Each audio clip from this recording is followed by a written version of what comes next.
This is how you make a cylinder or a vase or a tube shape. So what I did is I rolled a slab and I cut it to the height that I wanted. It is up to you how high you want it, but you want it to be about a rectangle. You want to make it a little bit long. Smooth it out on both sides.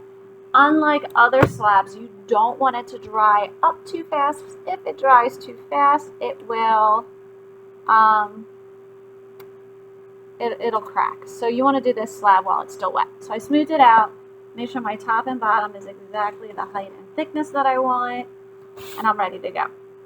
Now I'm going to use a paper towel roll for this, and what I'm going to do is I'm going to take a clean edge that I cut nice and straight right now to start. I'm going to take it and I'm going to start to wrap it around my toilet paper roll or paper towel roll. And it's going to overlap a little bit, but you don't really want an overlap. So what I'm going to do is where I see it, and I can kind of see it down here, I'm going to cut on an angle. This is called a beveled edge. So you could cut it straight down, but it doesn't seem to work out as well. So I'm using my fettling knife, cutting on an angle. And what should happen, because it was overlapping, is it should line up perfectly. So I'm going to use my trusty toothbrush and my slip, and I'm going to slip both edges. Try not to get your paper towel roll too wet, because it won't like that later. And you're going to push those two edges together, and they should line up pretty well. Use your finger to get rid of that seam, because that is the weakest point, and you don't want any weak areas of this. And what I like to do is then just give it a few little twists. The twisting part is kind of important to make sure it comes off. Make sure you hide any seams that show up. Now, I have a great cylinder, woohoo, but how do I get to the bottom? So it's up to you. If you feel comfortable removing your paper towel roll, you can. I'm going to do it so you can really see what I'm doing, but you don't have to remove it. If you do remove it, you can stick your finger inside and also get rid of the seam on the inside. So my slab is a nice even thickness. I'm going to then take another slab that I already made.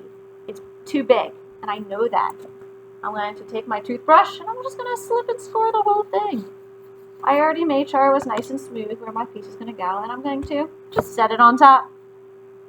What you could do is you could cut out a funky shape, but if you want it to be the same shape as your vase, just use your fettling knife and start trimming away at it. I find it really hard to cut a circle with a fettling knife, so I just do a lot of straight line cuts around it, like this. And eventually it starts to become circular in shape, my cuts. It starts to make that circle appearance. So you can get rid of that. It is glued on, but it is not great job because I only scored and slipped it. You gotta smooth it. So what I'm gonna do is take my finger, trim off anywhere else that really is sticking up. Keep it flat while you trim because it makes it easier to push against something. And I'm just going to use my finger and I'm just going to go around the base and be careful not to push in too far into the bottom. Now if you were to add any stamps on here or cutouts, you'd want to probably do that before you rolled it up. At this point now, I can write my name on the bottom. It's nice. Make sure this line is still gone. Smooth everything out. You can use a sponge. And you can start adding some fun details to it. You can turn it into whatever you want. Have fun making a cylinder or a vase or whatever you want to call it. Enjoy!